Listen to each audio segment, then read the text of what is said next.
You're listening to The Art of Imperfect Adulting. I'm your host, Amy Stone.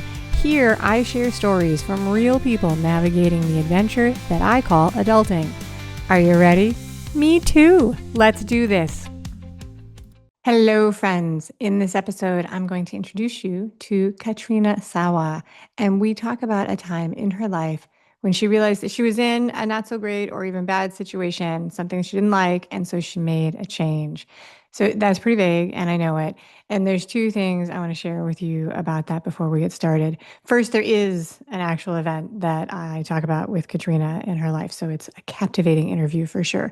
Second, the reason it's a little vague is that it turns out that this is something that Katrina is fairly good at in her life. And as sometimes happens when we have something that we're good at for ourselves, we may not realize that this is hard or challenging for other people because it's not for us. So I take Katrina into the details about how she does this, how she figures it out for herself, and how she walks herself through it. And what that means to you is that if you're in a spot in your life where you're sort of thinking about or wondering if you should make a change based on what's going on, if you're ready for a shift and you're just not quite sure, well, you really might find this interview very supportive and maybe even, dare I say, helpful. So if you're ready, it's time. Let's do this. Katrina Sawa, welcome to The Art of Imperfect Adulting. I'm so happy you're here. Are you ready for a fun chat? Of course. Thanks, Amy. I'm glad Thank to be you. here. Yeah, I'm happy you're here. I start every interview asking people where they call home. I actually know your answer, but share it with the audience, please. I am in Northern California by Sacramento, so a little bit northern than the Bay Area. We have beautiful weather here right now. It is an amazing summer. Love it. Fantastic. All right, we're going to get to the main topic in a second, but I want to ask you one more warm-up question, which is share with us something that's like a word of kindness or a little bit of a compliment or something that you've done that's nice to somebody else recently. Well, I go out of my way for a lot of people because I believe in sisterhood and collaboration. I have one gal that is going through divorce, hard divorce in my area. And so she doesn't have an attorney because she doesn't have the money because her husband closed all the accounts to her. And so I'm going to court with her. Like, Oh, that, I mean, that is more than a word of kindness. That is like real she life needs in-person somebody. support. Yeah. Yes, I'm Yeah. more of an action person. I mean, I'm okay with words, but so many other people are better than words with me as far as that goes. I think it, but it's hard for me to say it. I just do things. You do. And also, you and I know each other a little bit outside of the context of this interview. And we've even briefly met in person, I think. But you're very direct as a person, which is one of the things that I love about you. But I can see where that answer comes from. I love it. I do. I do. Okay. The topic of the day is not actions and words. But we're going to talk about a time when you made a jump in your life to exit from a situation that wasn't serving you any longer. And that's super vague. Usually I try and talk about very, very specific things. I'm going to get to the point for the audience. The story behind the story of why it's so vague is that when you pitched yourself for the show, you gave me 7 different topics to choose from, which, by the way, for anybody who wants to pitch themselves, I ask for one. Please just pick one. Okay. So Katrina and I know each other. She got a little bit of special treatment here.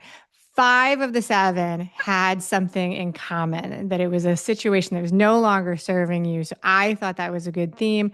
I'm going to pick the first one from the list you gave me, which is leaving a job because of a horrible boss. Are you ready and willing to talk about that today? Of course. All They're right. probably not listening, so I don't care. Let's try and go back to the beginning. You've been in business for yourself for as long as I've actually known you. How long ago was it that you were working in the role as an employee with a boss? It was, well, it's only been a couple months since my 23-year anniversary as an entrepreneur. So it was my very last job. And I think I left it on probably a Friday and I started my business on a Monday or Tuesday or something. So yeah, long time ago. 24 23. years ago. All Yep. right. Very good. Okay, so let's think back to the younger version of you over 20 years ago. What do you remember about the things that you would say made this person, in your mind, a horrible boss? Like, what were the things that you were experiencing? Well, I've been in a lot of jobs, right? And because as an entrepreneur now, I had the bug, but I didn't know what I wanted to do. So I did jump around a little bit with some different jobs because I wasn't meant to have a job, you know. And uh, and so I've been in sales and marketing all my life. I went to one job that I really liked, which was advertising sales. One of my clients, customers there at the newspaper, who was an advertiser, was a retirement home for, assisted living kind of a place. And so I went to work for them. That was my very last job. And it was just, I mean, I'm a workhorse. I'm from, born in the 70s, grew up in the 80s, and we just work to death. Like we have a really good work ethic, most of us, right? And so I worked, and we had I worked 70-hour weeks usually at that job. And my counterpart, we were marketing directors at the biggest assisted living in the whole area. And there was two of us. We needed three people because it was too much work. There was so much to do. And we would constantly be asking for one more person. We need one more person. We need one more person. And I mean, we did really well, but we worked too much, right? Okay. And he was just really glib about it, and says one thing, does another. Oh yeah, I'm gonna get you somebody, but never really tried. And it was a big company, right? A corporate company, and it was just the say one thing, do the other kind of a thing Yeah. that finally just broke the camel's back. That was that straw that, like, I'm calling you out. Bullshit. Like bullshit. You're not going to change. You're not going to get us help. I can't continue working like this. And I told him to F off. All In the right. office. I literally told him to F off in the office sitting with his boss, by the way. I was called in, I guess. I don't remember. All I know is I told him to F off and his boss was sitting there, and I felt so good walking out because his boss needs to know how bad he was, and I was telling him all the things. So I was very blunt and direct because I knew I was on the way out. I knew that was going to be my last day. So I just laid it all on the table You're like, I'm because not coming back. There's not going to be a penalty for me. his All boss right. needed to know. Yes. So, when I was thinking about the questions for this, I was reflecting on the fact that in my life, I've been in situations where I've sort of gotten a message that, bad bosses, bad teachers, maybe even bad friends, these, people will tell you this is just sort of a thing that happens. You need to be ready for it. You have to work through it, so on and so forth. I can remember distinctly at least one time where I was complaining about a boss I had, and other person was like, well, that's always the way it is. Do you remember back then, if when you were working these 70-hour weeks with your friend, young, working hard, up and coming, did you doubt yourself in the thought process of like, maybe he's not a bad boss, maybe I should stay and No, work it through? never. No, I didn't ever doubt myself because I didn't know it then, but I'm super intuitive and I just knew, I knew a lot of things and I didn't know what that was back then. I didn't know it was intuitive, that kind of thing. No, I just felt like I'd taken enough. And my previous job to, while some bosses will appreciate you and then the next minute they'll come down on you, right? It's Yeah. like I was just tired of the roller coaster of crappy bosses, I guess. And, I knew I deserved to be treated differently. I was really good at what I did, and there was no reason for that. I should be put on a pedestal and given lots of commissions for what I was doing. And instead, it was grueling, and I'm like, no, no, I knew I'm worth more. Like this, I meant for more. So I would just say that that sounds like you had at that time a pretty good sense of self-confidence and self-worth. Does that sound right? Yes. Now, I Yeah. will say my self-worth kind of was a roller coaster in life, right? But at that time, after doing so well in so many positions, yes, I was very confident about my abilities in the jobs that I've been in. Yeah. So it hadn't always been true, but you at that point you were like, no, no, I know that I can do Correct. this. In All that right. instance, yes, about that thing. No, yeah, because I mean, I think that, that's significant. Like we don't always feel confident in everything we do, and that's fair. And so, and some people never feel confident in certain situations, which is not a judgment on that at all.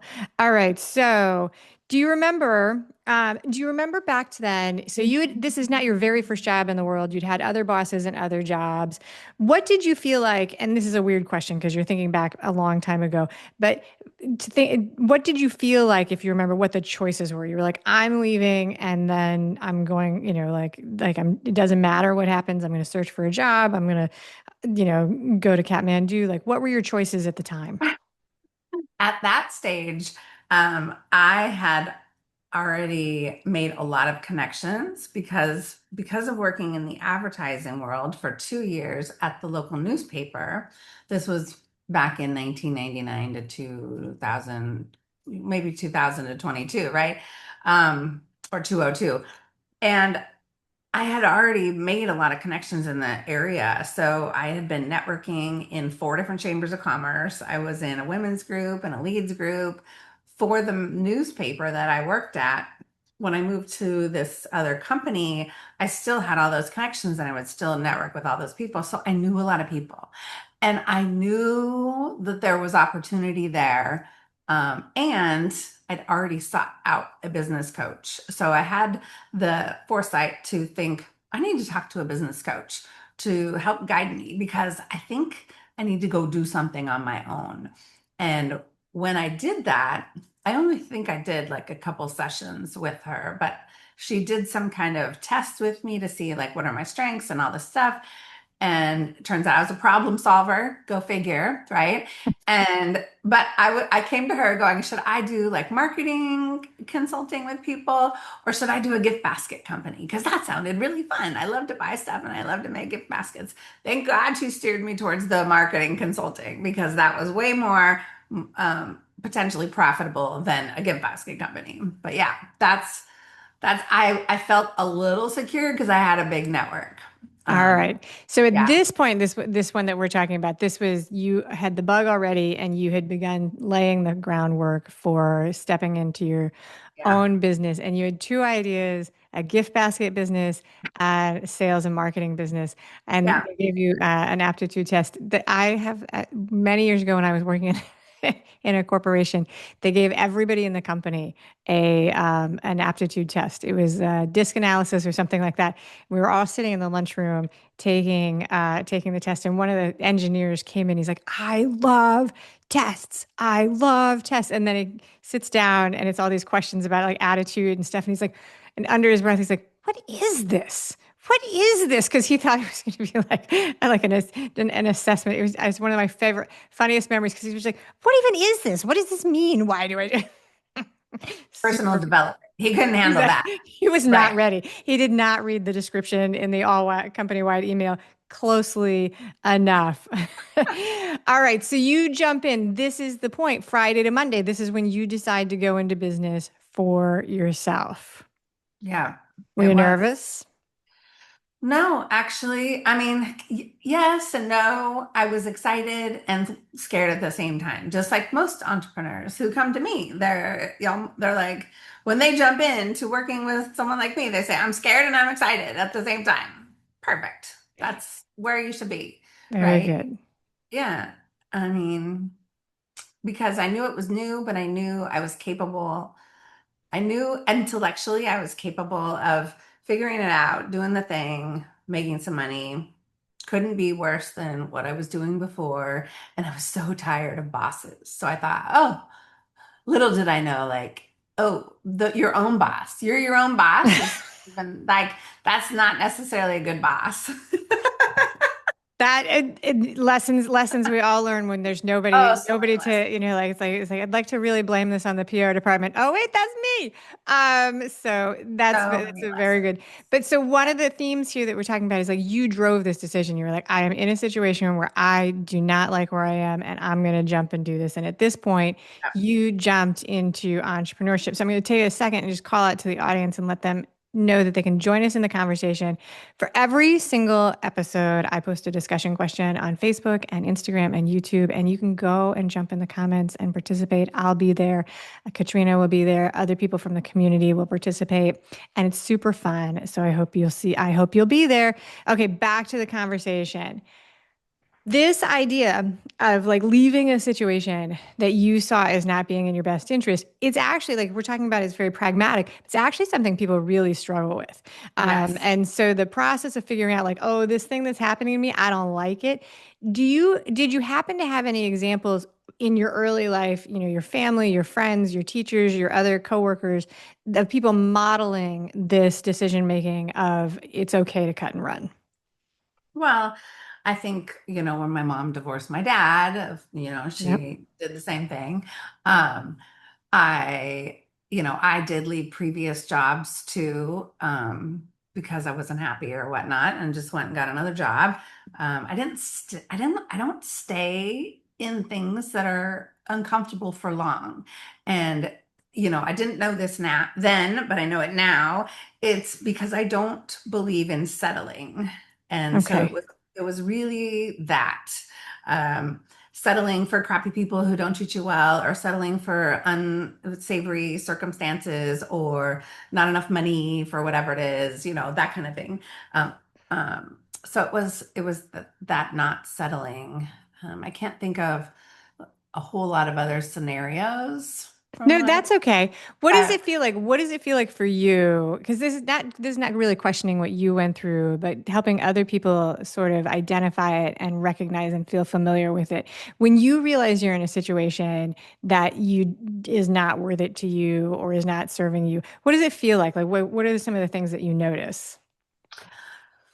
Well, you feel kind of yucky. You feel undervalued. You feel hopeless, a little frustrated, probably, um, and unhappy or sad.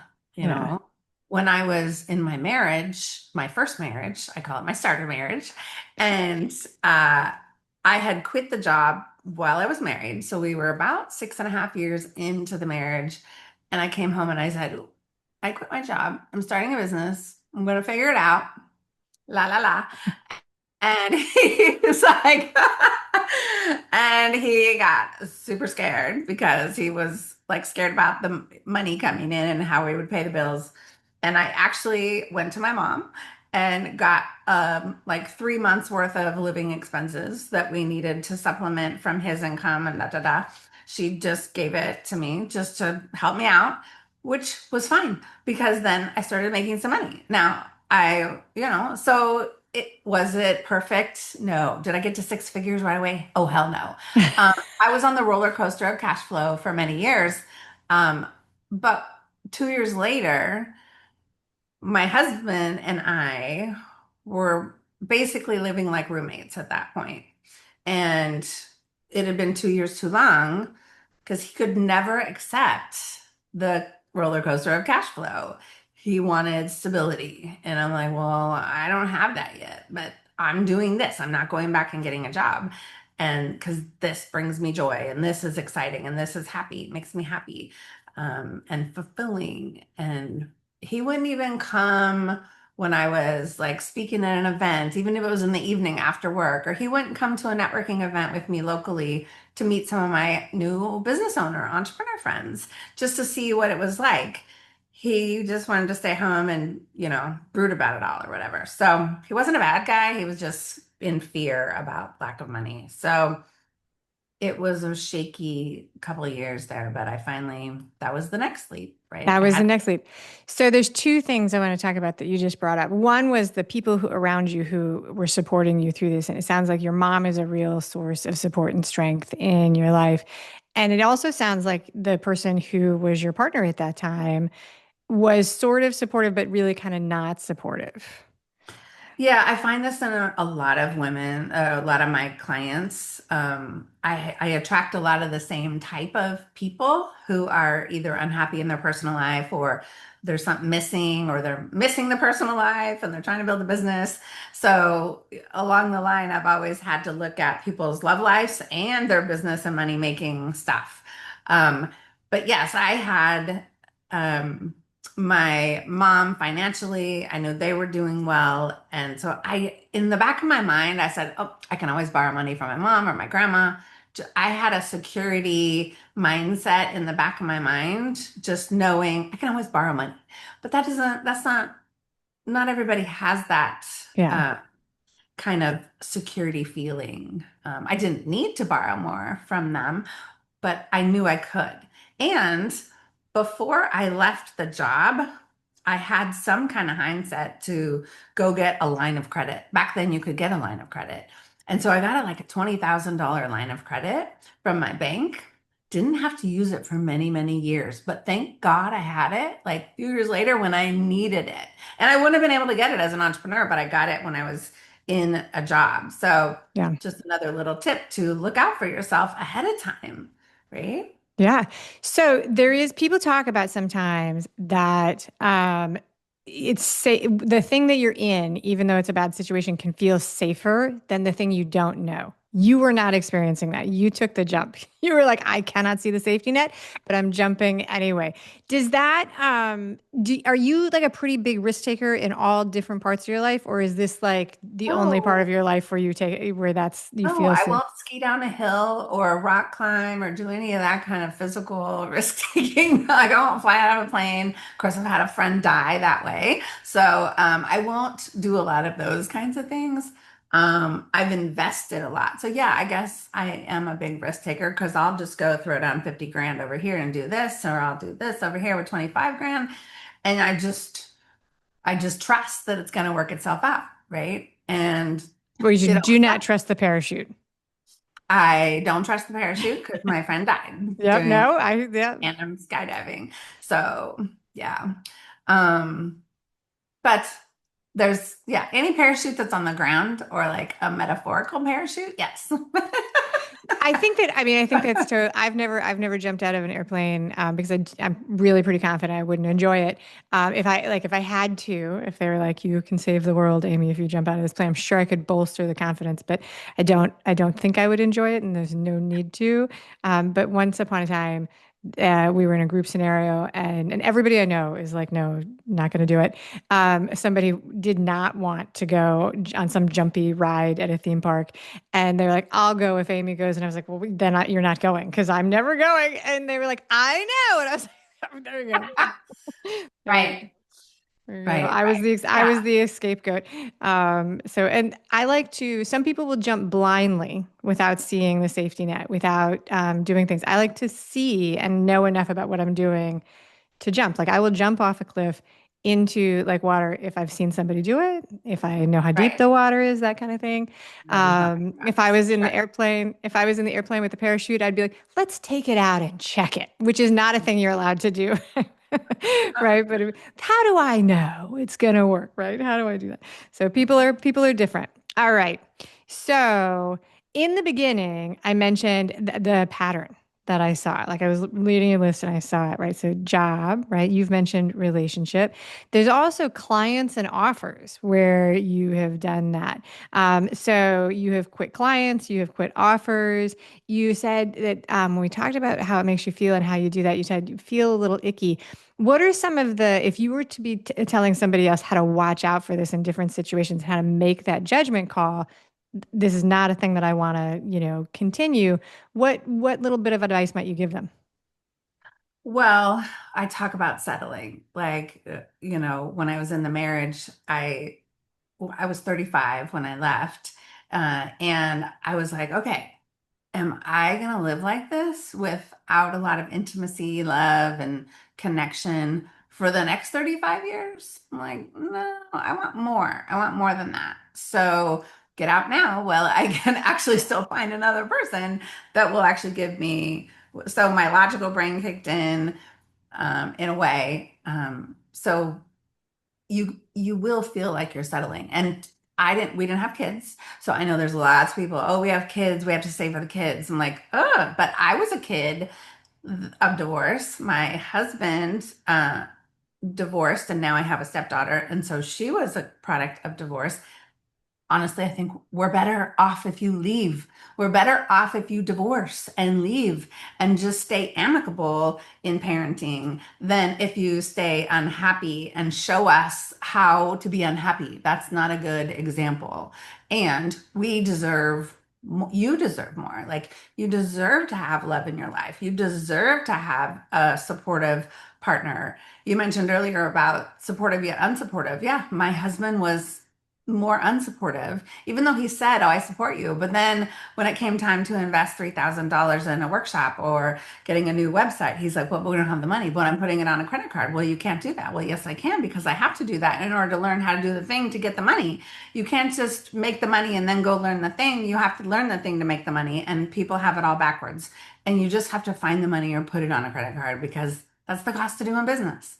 When it comes to, yeah, like, I want to empower people just to stop settling Yeah. for not not being totally happy. We deserve, this life could be short. We could die at 40, we could die at 50, we could die at 60 or 70, or we could make it to 100. But let's make it our happiest, most amazing life ever, with the right people around us, doing the things that we love, and just embracing it all. You know that thing that people say where they're like, the thing you do that comes naturally to you is hard for other people. I think that some people might really struggle with seeing, identifying, and accepting the fact that they're in a situation where they're struggling. There. Mhm. Yeah. So like that's what I was like, because you're so clear on it. You're like, yeah, this is not what I want. I am settling and I'm not going to settle. And I believe that there's something else. But I think that I suspect that there are times where, the status quo and the norm is, people are in it and they don't know that they're settling and they don't see it. We don't see when we're too close to it, for sure. I mean, I have female clients that, they don't do their follow-up, they don't do their calls, they don't do emails, they don't do video. And, when I dig deeper and find out, why aren't you doing these things? I told you what to say. I told you what to write. I gave you the words. I gave you the thing. I gave you the script. Makes it easy. Just do the thing. And they can't do it because deep down they're not being supported over here from the either significant other or a friend or family member that's like pouring in them some kind of doubt or negativity or their own fears, and they're projecting them on the person, right? So we just don't see it, but we feel it, and which then halts any growth in our business or career. Yeah. So is there a moment when you're going through any of these things, whether it's the job 23 years ago, or the relationship where you're sitting on the couch, or the strategy session where you're thinking about your offers and your things, is there like a moment where you are like, ooh, I'm settling, and you see it? Or is it like a gentle process that's just immediately followed by a decision? It's usually gentle over time. And you get signs, you get some signs.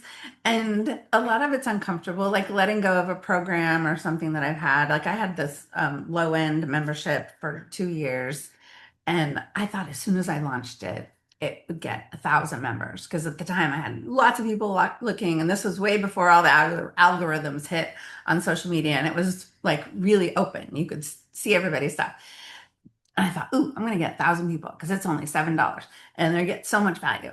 And it was a struggle over 2 years to get 214 people for a $7 thing. And they would still cancel. Oh, I'm not using it. I'm just going to cancel. And I'm like, you're going to cancel a $7 thing. So seven times, that's $80 a year. And you can talk to me anytime you want. Like, even if you just came one time throughout the whole entire year, it is worth the price of admission. And they would still cancel because they don't think they can show up. I'm like, that would baffle my mind. Like, I don't understand what is wrong with you. You say you need clients. You say, I don't care if you can't come every time. I don't understand that. Like, that to me is crazy, right? So finally, I just got so sick and tired of the crazy people coming and going and thinking that it's not worth it for like, I just couldn't stand those types of people anymore. I'm like, I'm closing this thing. I don't care how much the 214 people are making me. It's teeny tiny compared to all this. crap that I'm dealing with and the emotional stuff that makes me not feel worth it and all the things and the frustration at those types of clients. I'm like, screw that. No more low end. Now it's only high end. So too bad, so That's so sad. funny. Because if I was to play that story back to back with the you quitting your job at 23 years ago, I think they're the same story. It's like you're like, I'm frustrated. I don't like the way this feels. I don't understand what's happening over there. It's enough. It's enough and I'm going on. I love the parallels between those two things. And I hope that the example is helpful for people who might be feeling a sense of frustration or unease, but not identifying it in that way and telling themselves a different story, which is, my only option is to stay here. Which, I'm not saying that that's not true, but the seeing the choices is where I think sometimes the empowerment comes from, even if you choose to stay, right? If you look at it, you're like, this is really hard, but I'm going to stay for XYZ reason. I still think that's empowering. Yeah. That's just my opinion. A lot of people stay because of the money, right? Yeah. They'll keep the low end program just because it's bringing in 2000 or maybe $600, whatever it is, right? I can't lose that $600. You know what? You lose that frustration and those annoying people, and you'll probably bring in three times that. Just Yeah. stop, hanging on by a thread or with you're on a rope swing and you can see it unraveling at the top and you're just holding on instead of just letting go and dropping into the water. Like, I don't know. Yeah. Sometimes so people will say like, let it go. And you're like, no, I'm holding on tight. Let it I'm go. going to keep, You gotta let keep it go holding and on. move on. So, all Yeah. right. So, in a second, we're going to do the final fun questions, which I love, but I want to give you a chance to talk directly to the audience about what you do today, the amazing things you do, and how you want people to connect and follow you online. Yeah. Well, I think for this conversation, I mean, if you like what we're talking about, I wrote this book that is all about this. It's called Love Yourself Successful. And it came about because I was working with all these women who were not happy in their personal lives, and I had gone through the same thing. And so I wrote about that, getting rid of toxic people, how having more love in your life makes you more money in your business, and the correlation between love and money and a happier life and all the things. So there's a book, there's also a free audio if you just want to go get the free audio, but those are fun. And I do book publishing now too, on top of the business coaching. So maybe you have a story that you want to get out. I know where you can write one chapter and get it out faster with a whole bunch of people, or you can write your own book. And I'd love to help you figure out how to publish that and tell your story. So I So, love yeah, all of so it. you do business coaching, you do book publishing and collaborative book publishing. And what's the best website for people to just get a sense of the things you do? Well, I would say go to .com. loveyourselfsuccessful All and you right. get the That's what we'll book. do. You can find everything else there once you're there. But yeah, Perfect. So that is in the show notes. Thank you very much for that wonderful offer. I love it. I love it. Now it's time for the three fun questions. Are you ready? yeah. All right, here we go. If you were home and relaxing with some TV, scrolling through the gazillions of choices, what's your go-to genre of shows do you choose? I'll give you choices. Comedy, romance, action, thriller, sports, documentary, or Law and Order, which is so big it gets its own category. The Law and Order stuff. Yeah, Law not that show, but like we like Chicago Fire, Chicago PD, any of the medical shows, like all that kind of anything with a plot twist or you have to figure stuff out. Yeah. Very cool. Investigative stuff. We love it. Even my teenager loves it. We love all that stuff. Very, very cool. All right. So, this is a little bit of a cheat question because I happen to know that you love connecting and networking with people. Have you ever had a strange or eccentric or just a little bit bizarre start to a conversation that stands out in your memory? Start to a conversation. Yeah, like something that somebody just came up and said something totally bizarre to kick off a new conversation. No, Okay. no. That's good. I can't That's think of good. anything. What was funny is I was on this other podcast called Ridiculously You, and I applied and I said in my application, but I don't really think I'm that ridiculous. And so like it doesn't like no, I don't know. I That don't is so funny. That is funny. All right, very good. All right. If you were sent to a desert island and you could only eat one meal on repeat for the rest of your life, but you get to choose what it is, what do you choose? It's a toss between sushi and tacos because you could have a variety of types of sushi or a variety of types of tacos, right? So I love them. I feel like you've put some thought into that from some other time. That's so funny. That's it, Katrina Sawa. Thank you so much for being a wonderful guest on the show. Thank you for listening today. I hope that you enjoy the show. And before I go, I want to encourage you to become a bigger part of the conversation. Obviously, subscribe wherever you're listening to the show. Listen to more episodes. That'd be great. Again, please write a review and tell your friends about the show. That truly is a great help for getting the show in front of new people. Okay, but more fun for you yourself, head over to imperfectadulting.com and join the email community. You'll get some free stuff right away, and that way you'll begin to get the emails about the podcast. This includes the links for the special offers from the guests, and it's the only way to get that. Also, if you aren't in the mood to listen, I actually include an article directly in those emails. Whee!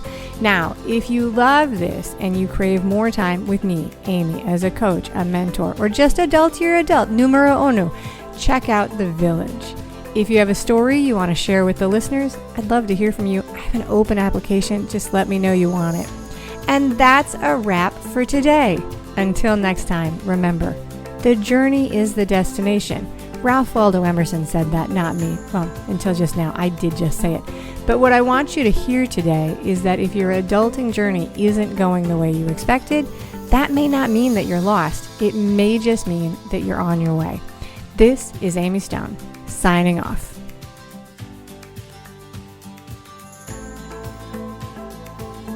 The Imperfect Adulting podcast is created and produced by Amy Stone and Amy Says So. Anything expressed on this show is offered as entertainment, and the views of the guests may not always represent the ideas and viewpoints of the host. That's me. Amy does not intend or hold herself out to provide professional advice or recommendations of any kind. In the end, you and you alone need to make those kinds of decisions based on your personal and individual situation, needs, circumstances, and comfort level.